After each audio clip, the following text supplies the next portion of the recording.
Hi, my name is Elaine Holden. Welcome to Education Matters here on Channel 96 in Nashua, New Hampshire. I appreciate you joining me today. And I also appreciate the very nice emails I have been getting from some of the viewers. Thank you for getting in touch with me, making suggestions, comments, and requests. I'm actually responding to a couple of requests that I got in this past week. Since I have been talking about the alphabet, and I'm almost halfway through the alphabet now, I thought I'd take a little break. Next week I'm going to be doing the letter M, but today I want to address the questions that have been posed to me by two of the viewers. I was asked to discuss depression and dyslexia. Why? Well, interestingly enough, many times in schools, children are struggling with reading quite significantly, as a matter of fact. And this struggle then pushes the question, do they have dyslexia? Do they have a reading disability? What's the problem? So the general trend is to have school psychologists evaluate the child. Now, we know by law that we cannot use just one instrument. We have to use at least two and preferably more. But the at least two means that one is an IQ test and one is an achievement test. And I have said many times on this show that you really should not be using what's called the discrepancy model. In other words, we have an IQ here and we have performance here, and if there's enough of a discrepancy, it means the child has a disability. I devoted an entire show to why IQ really doesn't matter in these cases, especially with children who have reading disabilities and dyslexia. But we still see that tendency to do the IQ test and the achievement test. I've also explained why we should not be using an achievement test, mostly because it's not diagnostic. It does not tell us what we need to be able to find out about this child so that we can indeed provide the appropriate programming for the child. So where does this leave us? Well, many times there's not enough of a difference between the IQ and the achievement test, primarily because the achievement test is not sensitive enough. And that means that the child in first grade, second grade, and sometimes third grade does not get identified. And that's a problem because, as we know from research started by the National Institute of Child Health and Human Development in 1985, early intervention gets the best results. And I have been saying repeatedly, we do not wait and see, because if what happens generally happens, it's a child that's in failure. If we wait to see what's going to happen, we're going to see a child in failure. We don't want that to happen. We want to have early intervention. We want to have successful intervention. And I've talked again about the very specialized instruction that needs to be done for children with dyslexia and reading disabilities. Structured literacy, as a matter of fact, works well for all children. And this is really what should happen for children with dyslexia and reading disabilities. And to a lesser degree sometimes with children who are far more intact and really ready to learn to read. In any case, structured literacy is the way to go. Balanced literacy needs to be tossed out the window. And what do we have when we have a child who is experiencing difficulty in reading, in learning to read? Let me back up a little bit and explain what happens inside the brain when a child learns to read. Say you're doing an activity, maybe learning to knit, crochet, maybe building a birdhouse, who knows? Some new thing that you're learning, a new craft, a new hobby, maybe something for your work. In any case, if you learn it with ease and You feel good about it. You get that little tiny tingle in your brain. You get that, ooh, that's nice. I like that. I want to keep doing it. I want to do more of this. Okay, we're all familiar with that. We're familiar with experiencing a sense of pleasure when we do something right. What is that? Well, that little sense of pleasure is a little endorphin rush, if you will, to the brain. The brain rewards itself. So when a child is learning to read, that child most likely has all 45 sounds in the language, has a good auditory memory of those sounds, has been exposed to print, has probably come into first grade having had somebody read them around 1,000 books. That's the recommendation, believe it or not, which is why I always say you really have to go to the library a lot. But think about this. The child knows beginning, middle, and end, so they're prepared for story. They understand characters. They understand that those stories usually have a happily ever after ending. They look forward to reading about what's going on with the characters. They love the settings that the author has provided for them. They really enjoy the illustrations. And those books, those children's books, are really very attractive and very appealing. So they've had exposure to a lot of those books. And as I said, they've got the sounds down pat. They've got those 45 sounds. They're ready to go. They will learn to read and write with ease. Now, that's about 35% of the population, which is why we have 66% of the population right now here in America reading below grade level. They aren't ready for one reason or another. All right, and they've been put into this so-called balanced literacy program, and it hasn't worked. Be that as it may, you have a child who now encounters print. Everything works like clockwork. They look at the letter, they recognize the letter, they have a memory of the sound. They're able to blend the sounds of those letters together and say a word. And that's reading. And the first time they encounter print and they're asked to do this and they can do it, that lovely little tingle, that little endorphin rush happens. The minute that little tingle happens, they want to do more. Why? Well, think about it. Think how exciting it is for a child to do something like this, an adult activity where they are looking at a book just like grown-ups do, and they are sounding out words, and the words tell a story. And they already know the excitement of stories. They've been read to since heaven only knows how young, and so somebody has been reading to them for years. They've encountered all these delightful stories, happily ever after endings. They've gone through all kinds of adventures with all of the characters. It's been a pretty awesome experience, and they've had this experience every day. But they know they're no longer going to be dependent on somebody else to read them those stories. At some point in time, they know they're going to be able to pick up any book they want and read the stories for themselves. That sense of freedom and independence is very, very exciting. And you add that to their ability, their brand new ability to sound out words, blend those sounds in their head, and see what that page has to reveal for them. That's a very heady experience. And that is what gives the child that lovely little endorphin tingle. They want more.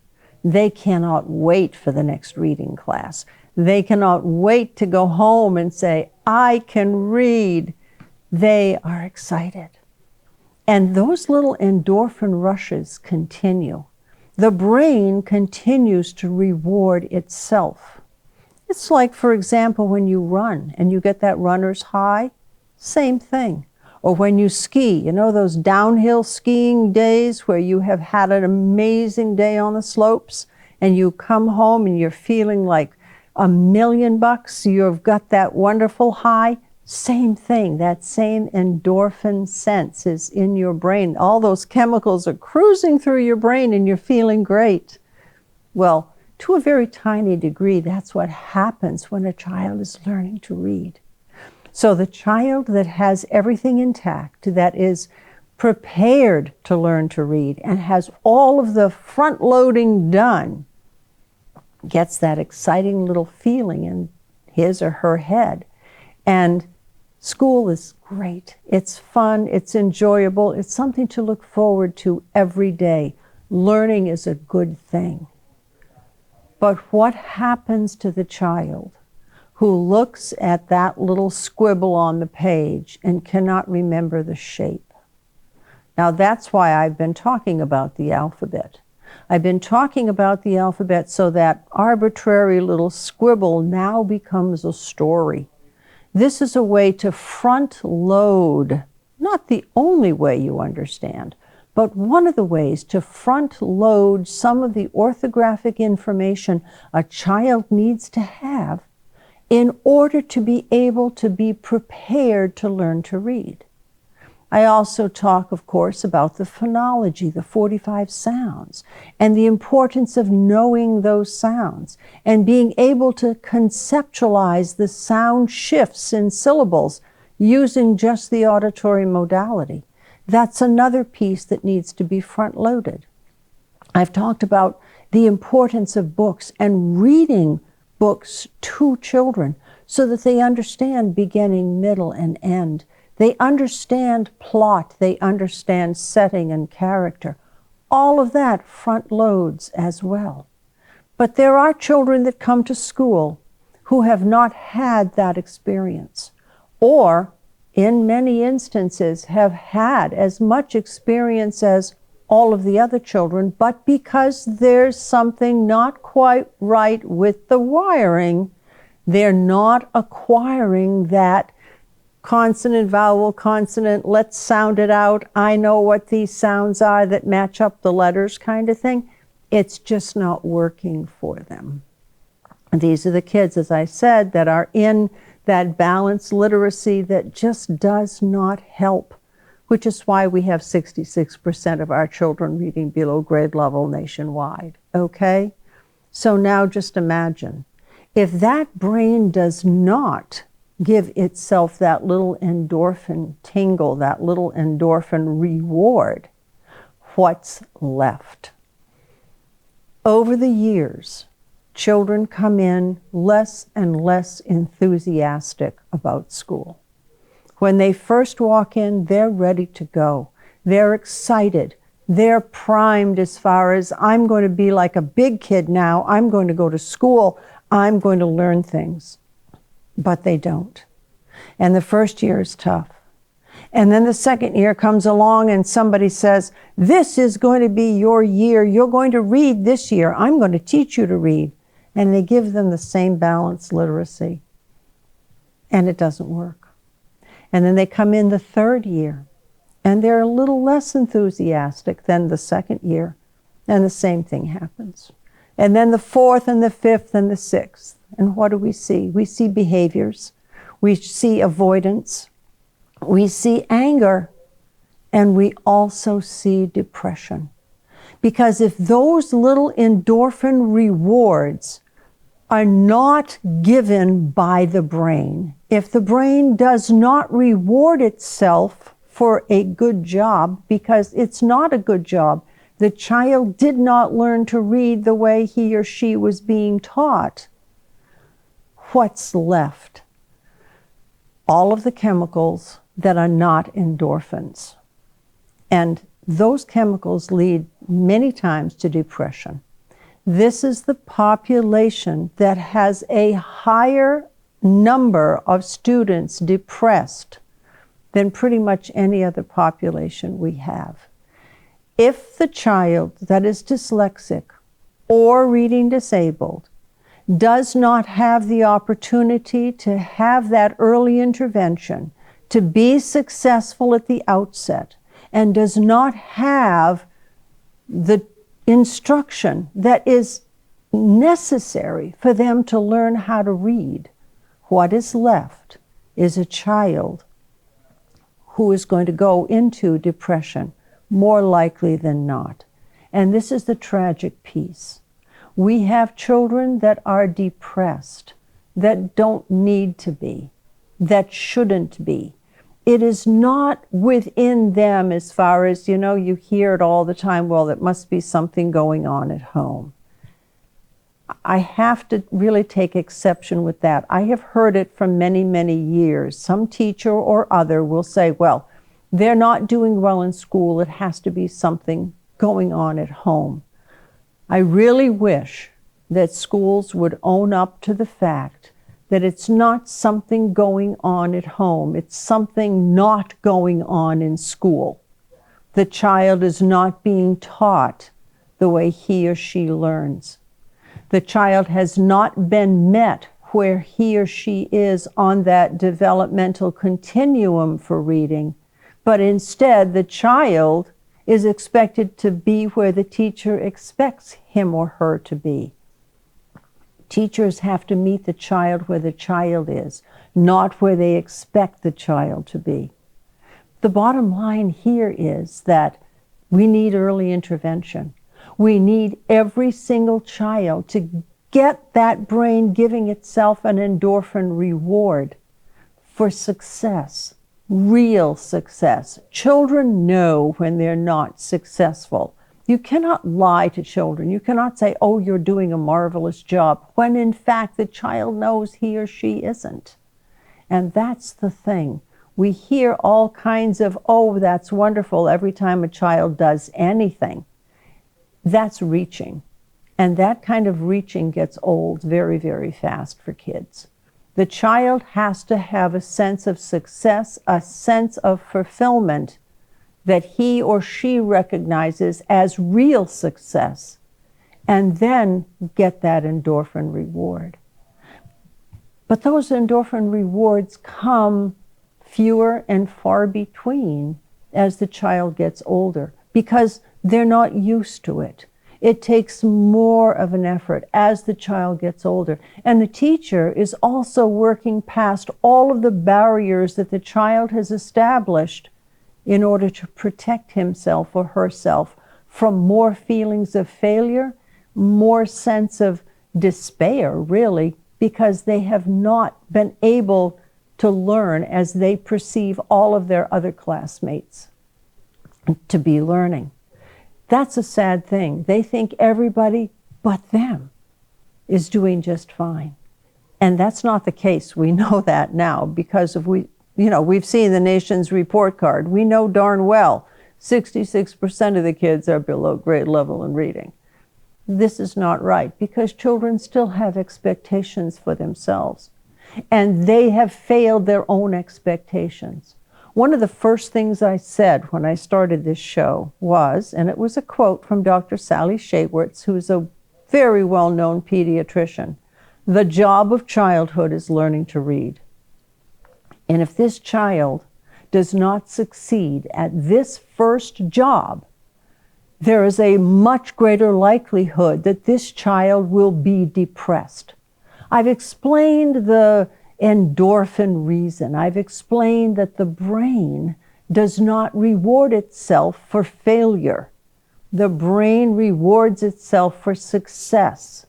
If a child is successful, the child's brain will reward itself for this success. If a child is in failure, there's no success reward. There's just a sense of despair and discouragement. And when we have that as a continuing feeling, we can now understand why this child will, in his or her teen years, be depressed. But now let's go back to that school psychologist doing the testing.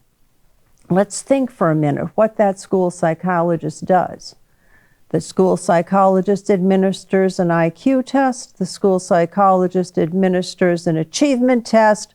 Somehow or other, this child qualifies for special education. We know that here in the state of New Hampshire anyway, to get a license as a special educator, you do not have to have one course in how to teach reading. Not one. So if you have the expectation that 80% of a special educator's caseload happens to be reading disabled, and these people don't necessarily have to even have one class in how to teach reading, how well do you think they're going to be in teaching these children structured literacy so that they can get that endorphin reward? Obviously, not a very good job is going to be happening in many cases. So what's left? What's left is a child that falls further and further behind.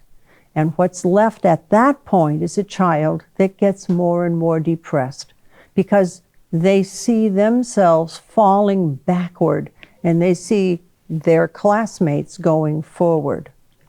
That widening gap contributes to a sense of depression.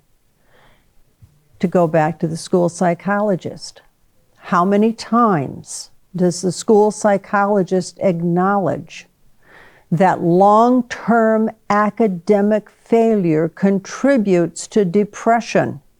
It's nothing to do with what's going on at home. It's nothing to do with bad peer groups. It's nothing to do with COVID. Let's get over the COVID issue, please, because the research is really clear on this one. COVID may contribute slightly to the decrease in reading and math scores on the nation's report card, but it is not the major reason. It is not even one of the major reasons. Look at the research. So what we have left are many children who are in a special ed program where they're just basically spending time, serving time, going to get pushed through school, not having been taught to read. And where do you think they wind up emotionally? They wind up in a very depressed state. We're dealing with depression related to dyslexia and reading disabilities. A dyslexic child that has not had the correct early intervention has a much greater chance of becoming depressed. I explain the neurology as to why. What I'm questioning right now is why aren't the school psychologists who are supposed to be trained in this field not acknowledging it as well? Why aren't they really explaining to the parents, your child has depression because of long-term academic failure? Let's not blame the family. Let's not blame the neighborhood. Let's not blame the peer group. For heaven's sakes, let's not blame COVID. We have to look at the academic performance, and we have to balance that academic performance against the child's emotional state. If we don't have a child that has experienced success in academics, we're going to see a child that has never received an endorphin reward. And without that endorphin reward, that child doesn't have the energy, the wherewithal many times, to continue to go forward and to keep trying. That's why we see children that are very discouraged.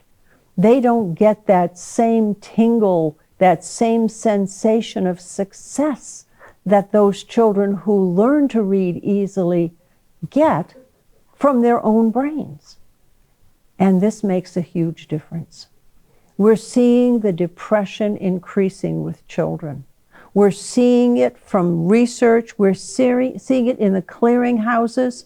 I happen to get material from UCLA Clearinghouse, one of the largest clearinghouses in the world, on mental health in public schools here in America.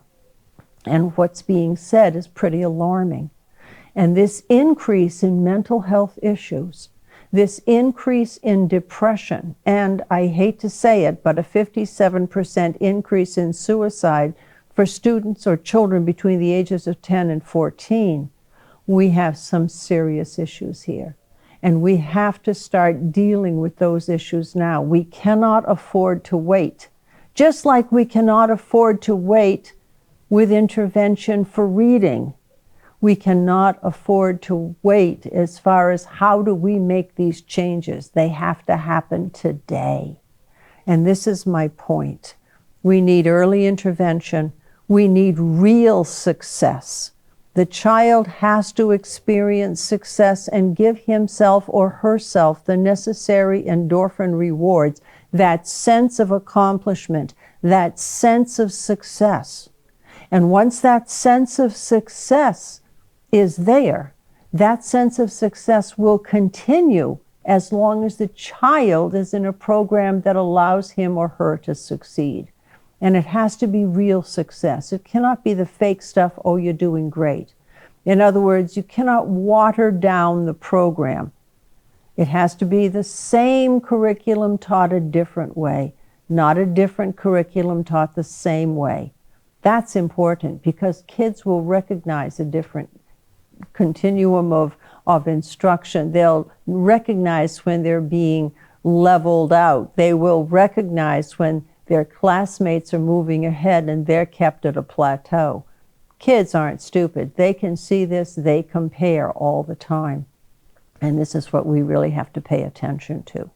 We have to deal with the depression.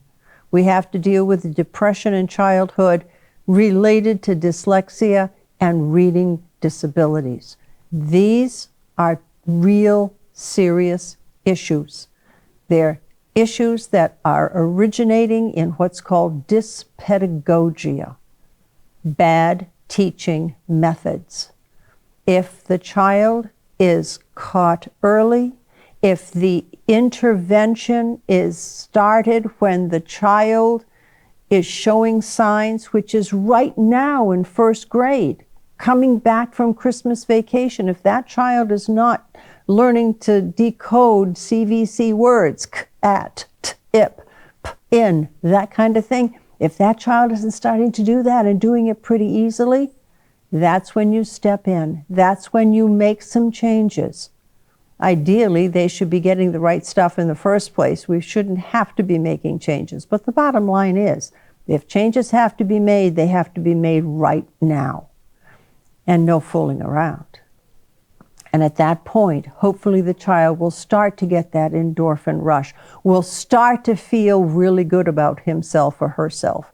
Remember, if we catch those kids in first grade, 90%, according to research, 90% of the children will be able to maintain within their class and keep at grade level in reading. Think about that, 90%.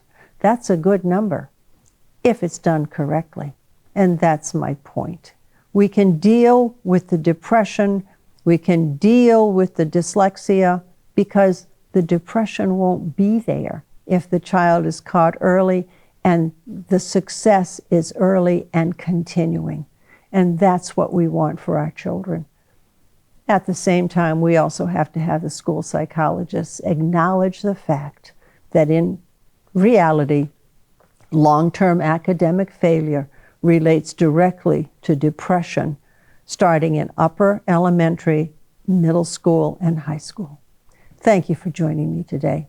I'm glad to be with you. I'll be with you again next week. This is Elaine Holden for Education Matters here on Channel 96 in Nashua, New Hampshire. I hope you'll join me again. I'm going to continue with the alphabet and more on dyslexia and reading problems. Take care.